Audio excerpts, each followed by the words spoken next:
సమస్యలను గాలికి వదిలేసి డేటా చోరీపై కేసు నమోదు చేయడం సిగ్గుచేటన్నారు జనసేన అధినేత పవన్ కళ్యాణ్. ఏపీలో అధికార ప్రతిపక్ష పార్టీల తీరు బాగోలేదని ఆగ్రహం వ్యక్తం చేశారు. రానున్న ఎన్నికల్లో గెలిపే జనసేన లక్ష్యమంటున్న పవన్తో మా ప్రతినిధి శ్రీనివాస్ ఫేస్ టు ఫేస్. ఎటువంటి ప్రణాళిక సిద్ధం చేస్తున్నారో జనసేన పార్టీ అధినేత పవన్ కళ్యాణ్ మనతో ఉన్నారు. వారిని తెలుస్తున్నాం. సార్, ఆంధ్రప్రదేశ్లో డేటా చోరీ అని అధికార ప్రతిపక్ష పార్టీలు దాన్ని వెంటబడుతున్నాయి కన్నా దాన్ని ఏ విధంగా ఖండిస్తారు? అంటే ఇది ఈ డేటా చోరీ ఈరోజు టెక్నాలజీ రావడం వల్ల డేటా చోరీ జరిగింది. ఇదివరకు ఓట్లు తీసేవాళ్ళు. మొన్న కూడా మేము దీన్ని అసలు ఈ డేటా చోరీ జరుగుతుంది, లేదంటే ఓటర్ల అవకతవకలు జరుగుతున్నాయి, చాలామంది యువత ఓట్లు తీసేస్తున్నారు. ఇవన్నీ చాలాసార్లు దృష్టి తీసి ఒకళ్ళెవరో మెథాడికల్గా అడిగి ఓట్లు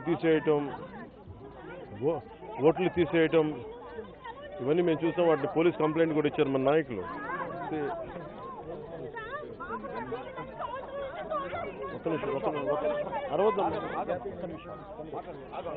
ఈ డేటా చౌర్యం నిజంగా అది ఉండడం మరొకండి.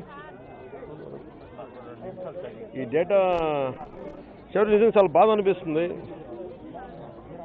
అంటే ప్రతిసారి ఇలా పోరాటం చేసి ఎంత అంటే ఒక్కరని చెప్పలేకపోతాం. ఇది మేబీ కొంతమంది బయటకు వచ్చి మిగతా వాళ్ళు రాలేకపోతున్నారు, కానీ ఇది చూస్తే పొలిటికల్ మానప్మెన్షిప్లో జరిగే గేమ్స్ గానే చూస్తున్నాం.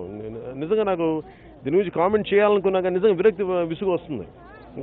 ఇంక వ్యవస్థ అంటే నాకు భయం ఏముందంటే ఈ రోజున ఓటింగ్ మెషిన్ ట్యాంపరింగ్ జరుగుతాయని ఎక్కడ లండన్లో ఎవరు చెప్తారు. అంటే నమ్మకం పోతూ ఉంటుంది రాను. ఇవన్నీ చేస్తున్నప్పుడు టెక్నాలజీ జీవితాలను ఈజౌట్ చేయాలి, కానీ ఇంత వల్నరబుల్ అయిపోతాం మనందరం. అంటే ఎందుకంటే మొన్న తెలంగాణ ఓట్లు జరుగుతున్నప్పుడు చాలామంది మా స్నేహితులే ఓట్లు లేవు. సో ఇవన్నీ కొంచెం బాధ కలిగించే అంశాలు. అలాగే ఈ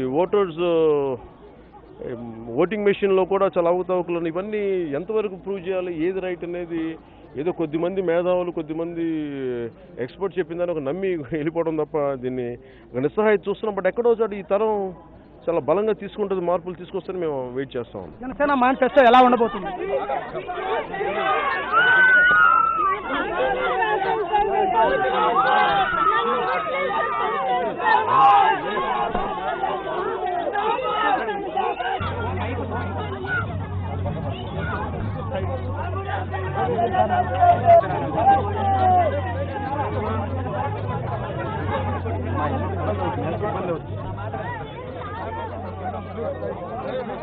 సార్, జనసేన పార్టీ మేనిఫెస్టో ఎలా ఉండబోతుంది? టీడీపీ వాళ్ళు ఓట్లు తీసేస్తే తప్పేంటని శివాజీ కూడా ఈ రోజు ప్రశ్న అంటున్నారు. తప్పు లేదని విధంగా శివాజీ మాట్లాడుతున్నారు. దీన్ని ఏ విధంగా అర్థం చేసుకోవచ్చు? ఆంధ్రప్రదేశ్లో రాజకీయ పార్టీలు వ్యవహరిస్తున్న తీరు చూస్తే సిగ్గనిపిస్తుంది. ప్రజా సమస్యలు వదిలి డేటా చోరీ అనటం కూడా చాలా విడ్డూరంగా ఉందని జనసేన పార్టీ అధినేత పవన్ కళ్యాణ్ వ్యాఖ్యానించడం జరిగింది. రానున్న ఎన్నికల్లో విజయమే లక్ష్యంగా ముందుకు సాగుతామని చెప్పేసి ప్రకటించడం జరిగింది. కెమెరా పర్సన్ ఉదయ్ కుమార్తో Srinivas, 99 TV. Please subscribe New Waves. ఇలాంటి మరిన్ని మంచి వీడియోలు కావాలని కోరుకుంటున్నారా? అయితే పక్కనే ఉన్న గంట సింబల్ను క్లిక్ చేయండి. అలాగే సబ్స్క్రైబ్ చేయండి.